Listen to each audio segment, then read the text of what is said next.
A história dos anjos caídos é uma das mais misteriosas e intrigantes de toda a Bíblia. Ela mistura elementos de rebelião, poder espiritual e consequências eternas. Muitos já ouviram falar que parte dos anjos de Deus se rebelou contra o Criador. Mas poucos compreendem quem realmente são esses seres, o que aconteceu com eles e onde estão hoje. Para entender esse mistério, é preciso voltar ao princípio, antes da criação do homem, quando o mal ainda não havia se manifestado no mundo visível. 1. A origem da rebelião. A Bíblia ensina que Deus criou os anjos antes do mundo físico. Eles eram seres espirituais de luz, criados para adorar, servir e cumprir a vontade divina. Entre eles havia um ser especial, chamado Lúcifer, cujo nome significa portador da luz. Em Ezequiel 28:12 e 17 e Isaías 14:12 e 15, encontramos uma descrição simbólica dessa figura. Tu eras o selo da perfeição, cheio de sabedoria e perfeito em formosura. Estavas no Éden, jardim de Deus, até que se achou iniquidade em ti. Lúcifer era um querubim de posição elevada, talvez o mais belo e sábio entre os anjos. No entanto, a beleza e a honra o corromperam. O orgulho nasceu em seu coração e ele decidiu se rebelar contra Deus. Ele não se contentou em servir, quis ser adorado. 2. A queda de Lúcifer e seus seguidores. A rebelião de Lúcifer não foi um ato isolado. Segundo Apocalipse 12:4, ele arrastou consigo a terça parte das estrelas do céu, o que muitos estudiosos interpretam como um terço dos anjos que se juntaram à sua rebelião. Esses anjos caídos foram derrotados por Miguel e seus exércitos e expulsos do céu. Houve batalha no céu. Miguel e os seus anjos batalhavam contra o dragão, e o dragão e os seus anjos não prevaleceram. Apocalipse 12:7-8. Desde então, Lúcifer passou a ser chamado de Satanás, e os anjos que o seguiram se tornaram demônios, espíritos malignos que atuam contra os propósitos de Deus. 3. O que são os anjos caídos? Os anjos caídos são seres espirituais criados por Deus, mas que escolheram o caminho da desobediência. Eles mantêm parte de seus poderes originais, porém estão corrompidos. Pedro e Judas fazem menção a alguns desses anjos que foram presos por causa de pecados específicos. Deus não poupou os anjos que pecaram, mas havendo-os lançado no inferno, os entregou às cadeias da escuridão, ficando reservados para o juízo. Segundo Pedro 2:4.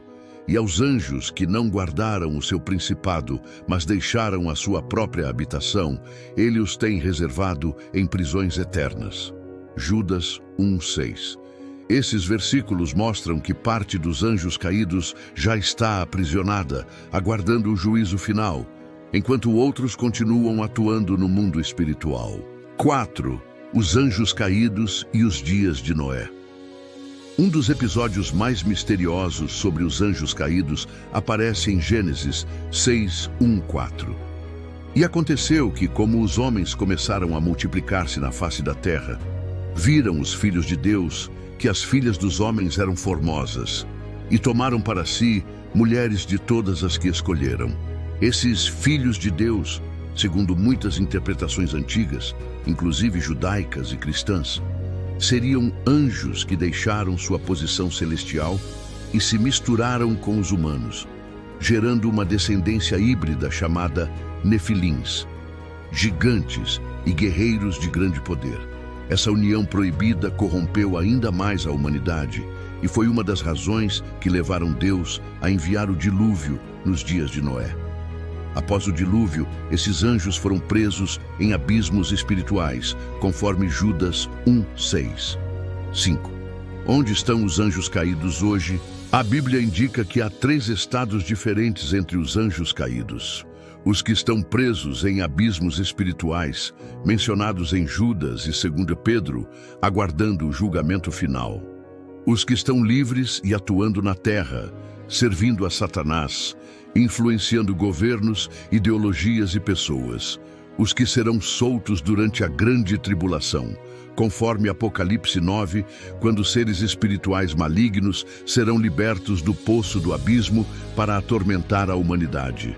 Portanto, parte desses anjos está ativa no mundo espiritual, agindo nos bastidores da história humana.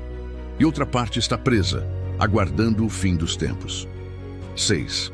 A atuação dos anjos caídos no mundo atual. A ação dos anjos caídos é sutil, mas poderosa. Eles se infiltram por meio de ideias, vícios, manipulações espirituais e até através de sistemas políticos e religiosos. Paulo escreveu que a nossa luta não é contra carne e sangue, mas contra principados e potestades, contra os dominadores deste mundo tenebroso. Efésios 6:12. Essas entidades espirituais trabalham para desviar o ser humano da verdade. Enquanto Deus age para salvar, os anjos caídos agem para enganar, destruir e afastar as pessoas do caminho da salvação. Eles não aparecem com asas e luz. Muitas vezes se manifestam por meio de tentações, possessões, confusão espiritual ou falsas doutrinas. 7. A hierarquia do mal. A Bíblia sugere que existe uma hierarquia organizada entre os anjos caídos. Efésios 6:12 menciona principados, potestades e dominadores das trevas. Isso indica que o reino das trevas tem estrutura. Satanás é o líder supremo e seus demônios têm funções diferentes, como regiões e áreas de influência. No livro de Daniel, há um exemplo disso. Quando o anjo Gabriel foi enviado a Daniel com uma mensagem, ele disse: "O príncipe do reino da Pérsia me resistiu por 21 dias, mas Miguel, um dos primeiros príncipes, veio em meu socorro." Daniel 10:13. Esse príncipe da Pérsia é interpretado como um espírito maligno que influenciava aquele império. Ou seja, os anjos caídos não apenas atacam indivíduos, mas atuam em esferas geopolíticas, culturais e espirituais, moldando o mundo conforme os planos de Satanás. 8. Os anjos caídos e a idolatria. Outra maneira de atuação dos anjos caídos é através da idolatria. Em Deuteronômio 32:17, lemos: "Sacrificaram aos demônios e não a deuses que não conheceram."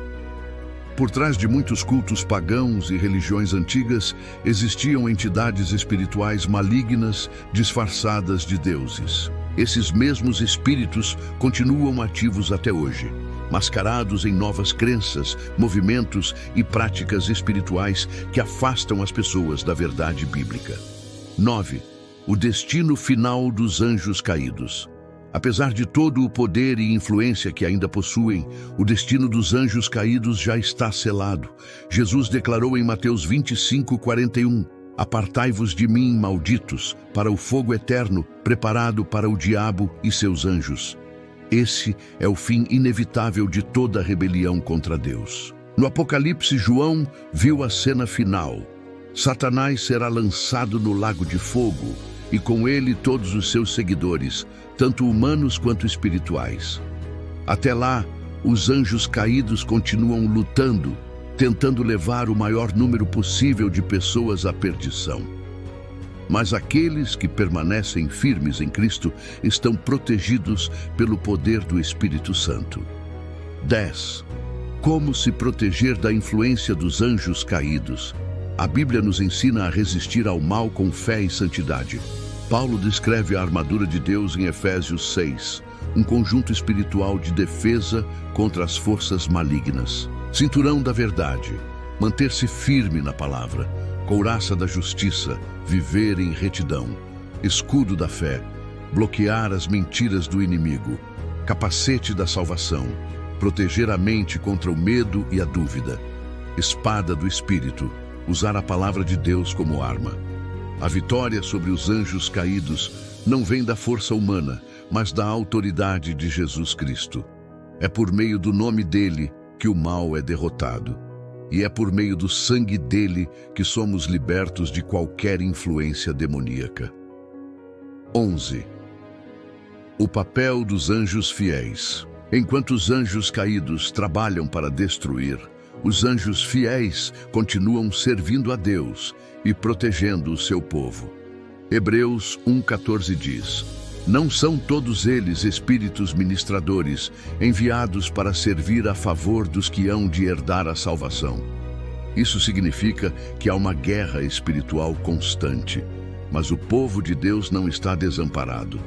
O Senhor enviou seus anjos para guardar os que o temem, e nenhum poder das trevas pode prevalecer contra quem está coberto pelo sangue do Cordeiro. Conclusão: os anjos caídos são a lembrança de que até mesmo seres criados em glória podem se perder quando se afastam de Deus. Eles representam a corrupção do orgulho e a consequência da rebelião, mas também revelam a justiça e a soberania de um Deus que não deixa o mal vencer. Hoje, eles ainda atuam no mundo, influenciando, enganando e tentando o ser humano, mas seu tempo está chegando ao fim. O Apocalipse mostra que no último dia, todo o poder das trevas será destruído e Cristo reinará para sempre. A pergunta que fica é: de que lado você está? Entre os que se rebelam ou entre os que permanecem fiéis? Porque no fim não haverá meio termo. O céu e o inferno são destinos reais e a escolha é feita agora.